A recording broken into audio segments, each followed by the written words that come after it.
हमारी कहानी की शुरुआत होती है हमारी मेन प्रोटैगनिस्ट है जो अपने रूम में वापस जा रही होती है। बट हमें दिखाया जाता है कि उसका हस्बैंड रूम में किसी और के साथ इंटीमेट हो रहा है। और तभी हमारी मेन कैरेक्टर घर के अंदर जाती है और अपने हस्बैंड को किसी और के साथ इंटीमेट होते हुए देख लेती है। तभी ये नींद से जागती है और कहती है, इसमें वही सपना जिसमें मैं अपने हस्बैंड को चीट करते हुए देखती हूँ। मैं भला कब सो गई थी। मेरा ब्रेक अभी खत्म ही होने वाला है, जब वापस अपने काम पर जाना चाहिए। बट मैं आप लोगों को बता दूं कि ऐसा सच में होने वाला है। ये जो लड़का इसका हस्बैंड दिखाया गया है, ये इस लड़की को जरूर चीट करेगा। और उस चीज़ को देखने के लिए तुम्हें थोड़ा सा वेट करना ही पड़ेगा। ऐसो जैसे ही अपने काम पर वापस जाती है, उसका मैनेजर उसे ये कहकर बुलाता है कि उसे कुछ बात करनी है। और हेसो को कोने में बुलाकर उसे उसकी 1.5 मिलियन वॉन देता है, जो इंडियन करेंसी में समथिंग अराउंड 80,000 होते हैं। अगर मुझे ऐसा पार्ट टाइम जॉब मिल जाए, मैं कभी नहीं छोड़ने वाला। यीशु के बॉस पैसे देने के बाद थोड़ी तारीफ भी करता है और कहता है, तुम इतनी मेहनत से काम करती हो, इसलिए मुझे तुम्हें पैसे दे रहा हूँ।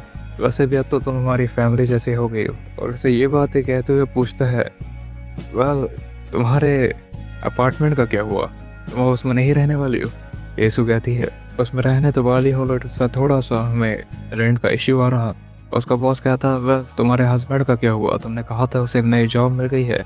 हाँ, उसे जॉब मिल तो गई है, बट अभी थोड़ा सा न्यू जॉब है तो उसे पैसे बहुत कम मिल रहे हैं। बट हम दोनों साथ में बहुत मेहनत कर रहे हैं, हम लोग अपनी लाइफ को बेटर बना सकें। और उसका बॉस कहता है, वेल उसे करना भी चाहिए जितना हार्ड उसकी वाइफ काम कर रही है। और उसके बाद यहाँ से सीन शिफ्ट होता है और हमें उसके कैफ़े का सीन दिखाया जाता है, जहाँ पे सब लोग बड़ी ही खुशी से खाना खा रहे होते हैं। और वहीं का हमें एक कपल भी दिखाया जाता है जो कहता है, अरे वह यहाँ पे खाना खाने थोड़ी आया, मुझे खाना खाने से ज़्यादा तुम्हें देखना पसंद है।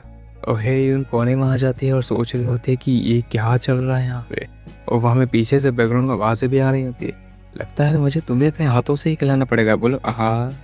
और हेसू कहती है, इस दुनिया में जो लोग प्यार न होता है, कितना ज़्यादा प्यार है, मैटर नहीं करता वो कितने अमीर है, कितनी अच्छी पोस्ट पर है, बस एक प्यार ही उन्हें एक चमकता हुआ सितारा बना देता है। तो जब वहाँ पे सीन शिफ्ट होता है, उसकी जूनियर यहाँ पे आ गई होती है जो कहती है, वेल ये लोग तुम्हें आजुमा कैसे कह सकते हैं। आजुमा उस लड़की को कहा जाता है जो मैरिड होती है या फिर मिडिल एज होती है, इसकी एज समथिंग अराउंड 30 से ज़्यादा हो जाती है। और ऐसा बोलते हुए उसकी जूनियर गुस्से में कहती है, मुझे तो ये लोग ज़रा भी समझ नहीं आते। और उसका गाल पकड़ के कहती है, वेल मैंने आज तक तुमसे ज़्यादा सुंदर लड़की नहीं देखी जो अपने 30s में भी इतनी ज़्यादा प्यारी दिखती हो। ह्यून कहती है, अरे तुम मुझे फ्लैटर करना चाहती हो ना, वेल मेरे पास से तुम्हें कुछ भी नहीं मिलने वाला है। मैं तुमसे कुछ चाहती भी नहीं हूँ, मैं बस ऐसा इसलिए बोल रही हूँ कि मुझे तुम बहुत पसंद हो। इतनी सुंदर लड़की मेरे साथ काम करती है। हायून कहती है, वेल अब घर जाने का टाइम हो गया है।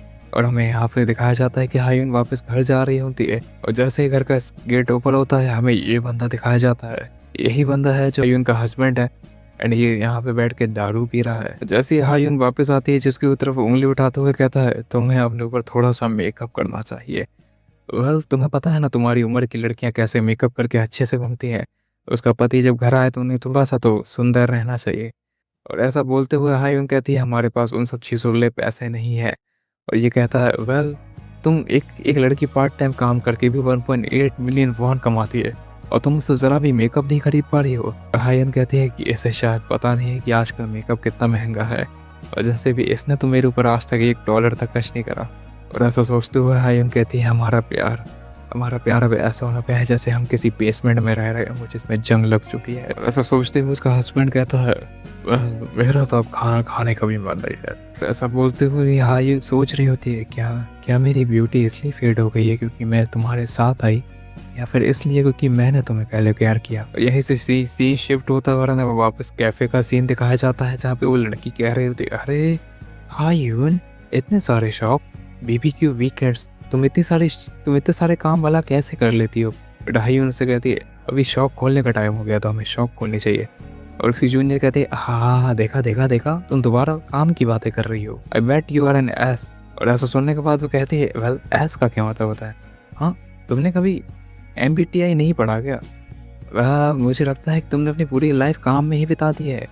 और हायन कहती है, हाँ मैंने अपनी पूरी ज़िंदगी काम में ही बिताई है, और जब से एक एडल्ट बनी हूँ मैंने तब से बस एक ही छुट्टी ली थी जब मैं 24 ईयर्स की थी और मुझे फ्लू हो गया था। उसके बाद से मैंने आज तक एक भी छुट्टी नहीं ली है। वो भी बस मेरे हस्बैंड की वजह से। और यहाँ सीन शिफ्ट होता है और मेरे हस्बैंड का सीन दिखाया जाता है, जो हाथ छू के पैरों में गिर के माफ़ी मांगता है और कहता है, मैं बस तुम्हें एक अच्छी ज़िंदगी देना चाहता था, बट मैंने सब कुछ ख़राब कर दिया।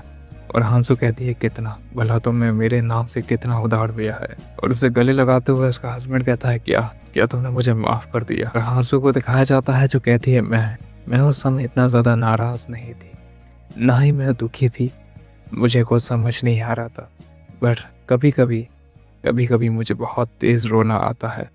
मुझे वो चीज़ फील होती है, मुझे अपने सीने में एक बर्डन फील होता है। और यहाँ से शीन शिफ्ट होता है और हमें इस महानवा का मेन प्रोटैगनिस्ट दिखाया जाता है, जो अभी शॉक के अंदर आ रहा होता है। और उसकी जूनियर लड़की को देख के कहती है, ये वही रेड गाय है। रेड गाय, अरे ये रोज़ यहाँ आता है और यहाँ से आके बुकेज खरीद के ले आता है, ये बहुत ही ज़्यादा हैंडसम है। अगर तुम्हें परेशानी ना हो तो क्या मैं इसका ऑर्डर ले लूँ। और यहाँ से हमें अपने मेन प्रोटैगनिस्ट का फेस रिवील होने वाला है और वो उसको देख रहा होता है। तभी वो लेफ्ट साइड भी देखता है, आयुन को देखता है और उसके पास जाके टैप करता है और कहता है, क्या क्या तुम मेरा ऑर्डर ले सकते हो प्लीज।